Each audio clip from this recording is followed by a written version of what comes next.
Hey, it's G.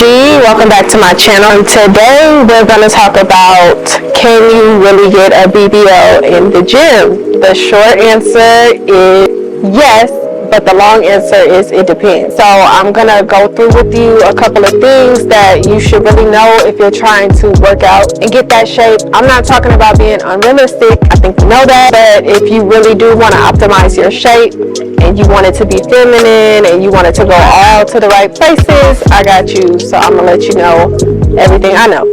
So there are two ways you can go about this.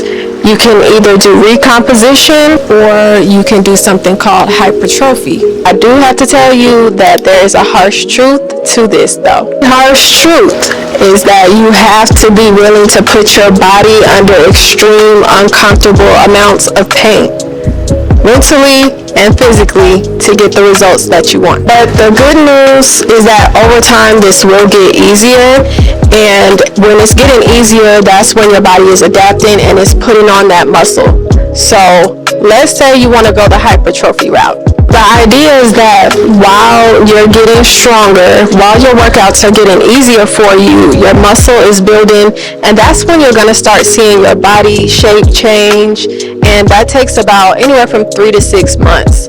So if a program tells you 20 days, that's likely not going to make a big change for you. You're going to want to give yourself enough time, which is 3 to 6 months. Now, let's go into what your workouts will look like realistically within that 3 to 6 months.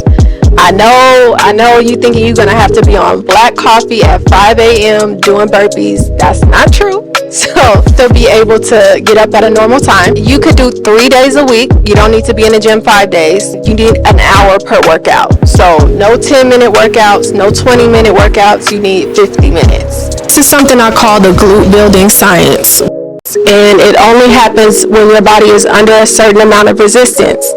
How do you get this resistance? There's a formula for it. You would take 70% of your 1 RM. Your 1 RM is the amount that you can lift one time.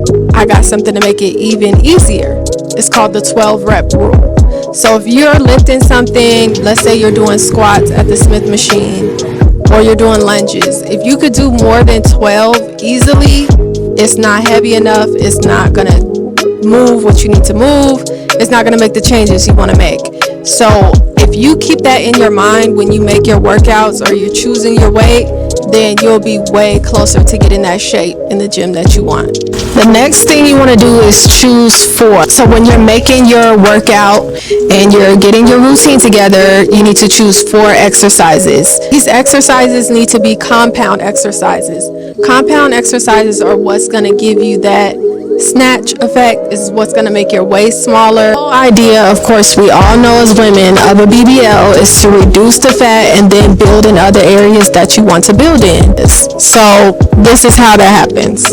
When you're doing the compound exercises, you're going to use more than 3 muscles all at the same time. They burn calories, but they build at the same time. Let me give you an example of what your workout day should look like.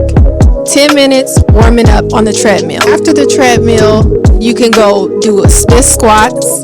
You can then go to walking lunges, and then you could go to single leg deadlifts, and then you can finish off plie squat.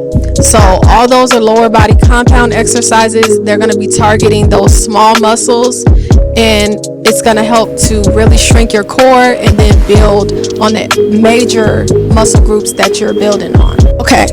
So now we're down to the final added piece of the recipe, and that's your diet. Your diet is extremely important, but it really only falls into 2 categories, and as you know, that's losing or gaining.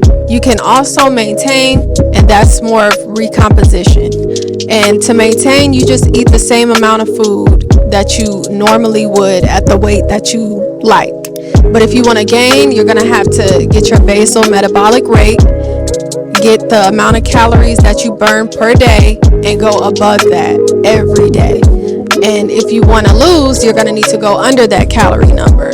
Something that I recommend, I'm going to put the link in the description, but you can click that link, put all your information in, and then it's going to tell you a number. It might say like 2,000 or 1,700. Based on your goals, just decide If you want to go above or below, the amount above or below to start is 300. That's a good place to start. So add 300 or subtract 300 depending on where you want to be, because then you'll be able to slowly make the changes.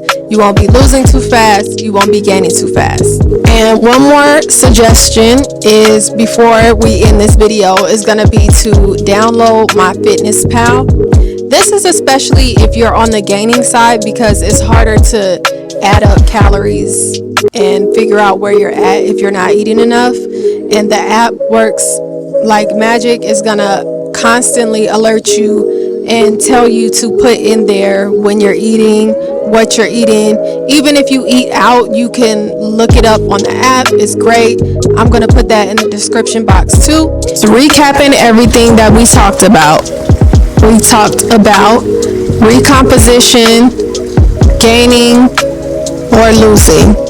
We talked about choose four exercises that you want to do. We talked about the importance of either adding calories or subtracting them. And we talked about the kind of exercises that you want to add. So all compound lower body movements. Okay, so that is the recipe to get the gym BBL. And everything that I said is going to be in the description box. I'll put that in there too, so if you need some notes. And I will see you on the next video. Bye.